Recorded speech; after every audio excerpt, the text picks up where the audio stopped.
Então, assim, a imagem, para mim, mais forte do problema que a gente está vivendo hoje, e aí não é um problema que a gente não pode achar que a Constituição é um problema, né? Olha o que está acontecendo. Vocês viram aquela imagem do caminhão no Rio de Janeiro? Os caras comendo osso, catando osso pra caralho. Resto. Aquele é resto de açougue que os caras levam, né? Então é um negócio assim, o cheiro é horroroso, é resto do resto do resto, e que sobrou do açougue.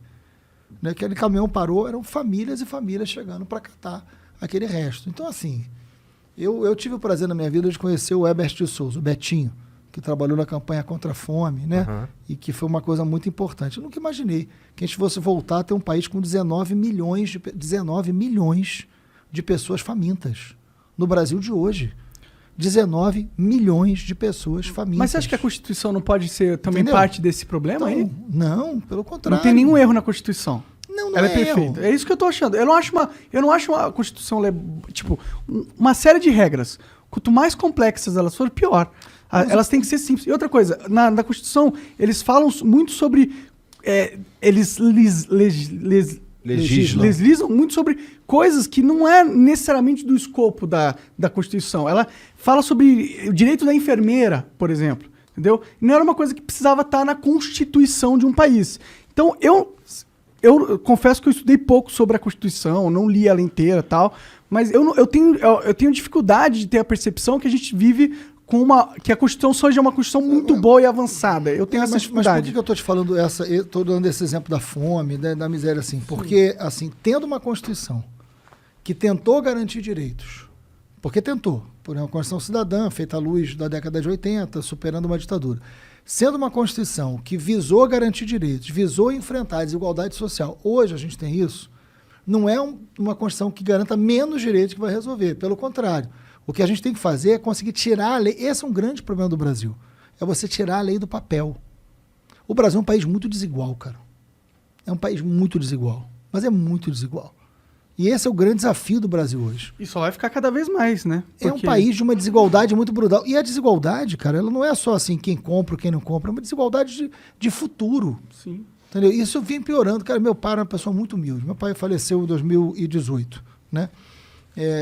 Meu pai era uma pessoa muito humilde, muito simples, mas educou a gente com um nível de carinho, de trabalho, de exemplo, né? Porque o grande exemplo que você dá a um filho seu, a melhor forma de você educar um filho seu é o exemplo que você dá. Não adianta você dizer uma coisa pro seu filho e ele ver você fazer outra. Ele vai copiar o que você faz. Né? Não ele que vai você copiar o que você faz. Né? Você vai falar, respeita a sua mãe, ele vê você bater na sua mulher. Então, assim, não dá, isso acontece muito. Sim. Né? Então, assim, é o exemplo. Meu pai era um sujeito que me ensinou muito pouca coisa. Meu pai nunca me levou a um cinema, nunca me levou a um teatro, nunca me deu um livro. Né? Não fez isso porque ele não queria, porque para ele aquilo não... Não era da realidade dele. Não era da realidade dele. Né? Mas foi um cara que me deu inúmeros exemplos sensacionais. De afeto, de carinho, de trabalho, sabe, de dedicação, de amor, enfim, de compreensão, de escuta. Né? Era um cara inteligente nesse sentido, né? Muito inteligente. Ele tinha certeza absoluta, que eu ia ter um mundo melhor do que o dele. Eu ia viver num mundo melhor do que o dele. Por isso que ele insistia muito na coisa da educação. Por isso que eu acho que eu virei um pouco essa coisa do educador, né? Meu pai tinha certeza absoluta que eu ia viver um mundo melhor do que ele viveu. Hoje, um pai, quando olha para o filho, não tem a certeza que o meu pai tinha. É verdade. Entendeu o que eu estou dizendo? O cara vai olhar para o futuro, vai ter medo do mundo que o filho dele vai viver. Não vai ter confiança, não vai ter conforto. Meu pai tinha um certo conforto. Ele olhava e falava, meu filho vai viver um mundo melhor do que eu vivi. Pô, meu pai foi camelô com 9 anos de idade, cara. Sabe o que camelô com 9 anos de idade? Meu pai foi camelô com 9 anos de idade. Né? Então, pô, o meu filho não vai ter isso. Meu filho vai ter uma vida melhor. Né? Então, assim... hoje, um pai olha para o filho, olha para o mundo e ele tem saudade do passado, ele não tem vontade do futuro. Isso é uma crise muito profunda que a gente está vivendo. Eu vejo muita gente mesmo falando, principalmente os mais velhos. A gente fica mais saudosista, né? Fala que o Brasil... Porque você vai buscar no passado um lugar mais confortável do que o futuro. Mas eu sou otimista, pode achar que isso é normal. Em relação a isso. Eu acho que... Você olha para sua filha, você acha que ela vai ter um futuro pior que o seu? Uma vida pior que a tua? Cara, a minha foi de muito sacrifício, assim, e eu acho que eu venci muito, eu trabalhei muito para vencer, e eu acho que eu já dei a ela uma condição muito melhor do que eu tive na idade dela, isso é um fato. Então, eu acredito que isso Agora, vai não ser é verdade. a regra. Talvez seja a regra, porque se você for parar a pensar, hoje, até uma pessoa que não é classe média vive melhor que um rei da Idade Média, entendeu? Tipo, a gente tem acesso à saúde, educação, conteúdo e tudo mais, que os reis não tinham. Então, se a gente for ver a tendência da evolução da humanidade, a tendência é realmente que nossos filhos tenham um futuro melhor, né? Porque o avanço da tecnologia meio que garante isso de alguma forma. Sim, mas a gente tem que fazer isso chegar para todo mundo, né? Eu argumento que esse é o maior desafio da humanidade agora. Exatamente. Porque o desenvolvimento tecnológico ele é um vai acontecer. Concordo plenamente contigo. Esse é o maior desafio. Isso é o que eu venho pensando demais, assim. Porque como é que você vai fazer para ter emprego para todo mundo? Com os robôs aí fazendo cada vez mais coisas, inteligência artificial. As escolas vão servir para quê daqui a algumas décadas? Né? Assim, a lógica, isso vai ter que mudar. A lógica das escolas vai ter que ser para uma outra coisa. Né? E ao mesmo tempo você não pode achar que um bando, seleção natural, vai morrer de fome, é isso mesmo, vai ter. Né? Você tem que preparar. Isso é bem cruel, né? Você tem que preparar. Exatamente, você tem que preparar a sociedade para uma sociedade que não vai ter emprego para todo mundo.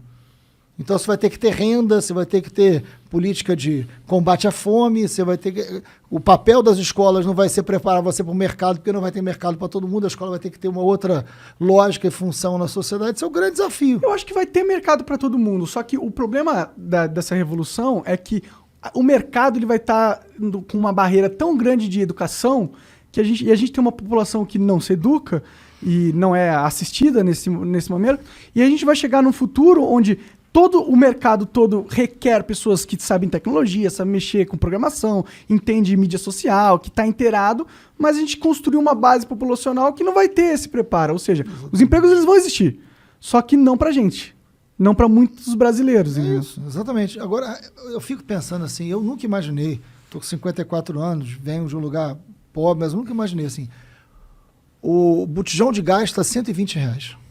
Outro dia eu estava conversando com o Celso Ataíde, que é o presidente da CUFA. Né? O Celso é um grande amigo lá do Rio de Janeiro e é um cara inovador, assim, um cara muito, muito interessante, né? O Celso também viveu uma pobreza muito grande. O Celso eu conversando com ele fez uma das maiores campanhas de arrecadação de cesta básica na época da pandemia, porque, óbvio, as pessoas... Né? Precisam comer, sem trabalhar. Precisam comer, né? E não podem Muda trabalhar. um pouco o papel dos projetos sociais de alavancar, quer dizer, promover cidadania para promover algo mais básico ainda, que é a comida. Exatamente, né? Exatamente. E a CUFA fez um trabalho muito legal. E aí a gente estava conversando e falou, cara, me deparei com uma situação bizarra. Eu entregava a cesta básica, aí a pessoa ficava me olhando, a pessoa não tinha onde cozinhar, porque não tem dinheiro para comprar o gás. Então você entrega um arroz, você entrega um feijão, você acha que você resolveu? A pessoa não tem... Um botijão de gás, cara, está R$120. E o Bolsonaro acha que... Né, o Bolsonaro não faz nada, né, para arrumar. E eu até organiza rachadinha com os filhos. Mas, porra... Né, então, assim, é isso, entendeu? Assim, fica fazendo passeata de 7 de setembro para pedir o AI-5. Pelo amor de Deus, está R$120 um botijão de gás, cara. Subiu muito o número de famílias com queimaduras, porque estão fazendo comida a lenha. Os hospitais que tratam de queimados estão lotados, porque tem muita gente no Brasil fazendo comida a lenha. Então a situação no Brasil hoje é uma situação... Metade da população tem insuficiência alimentar. Metade. Ou seja, não come, não é faminto. Faminto são 19 milhões, que é gente pra cacete. Né? Uma metade da população, né, mais de 100 milhões, não come o suficiente por dia. Tem insuficiência alimentar. Então a gente está num país que tem 14 milhões de desempregados, a gente está num país que tem 19 milhões de famintos, a gente está num país que as coisas são caras, aí carcaça de frango R$9, botijão de gás 120, né? Tem problemas muito mais elementares para a gente prestar atenção agora do que... Tinha que estar o país inteiro, cara. Por isso que essa polarização idiota, né? A polarização ela é o maior inimigo nosso também. Assim, a gente tem que olhar para esse e falar, parou tudo, cara. Sim. Tem que resolver isso aqui. Como é que a gente resolve? Gasolina R$7. Vamos resolver, depois a gente briga. Vamos resolver isso aqui, responsabilidade. Mas aí tem que ter alguém com moral, com postura para dizer, olha, vamos resolver. E não ficar alimentando fanatismo, alimentando, entendeu? Então, assim, isso aqui Mas o foda, né? A gente vai chegar pra eleição, a gente vai ter esse problema de novo da polarização.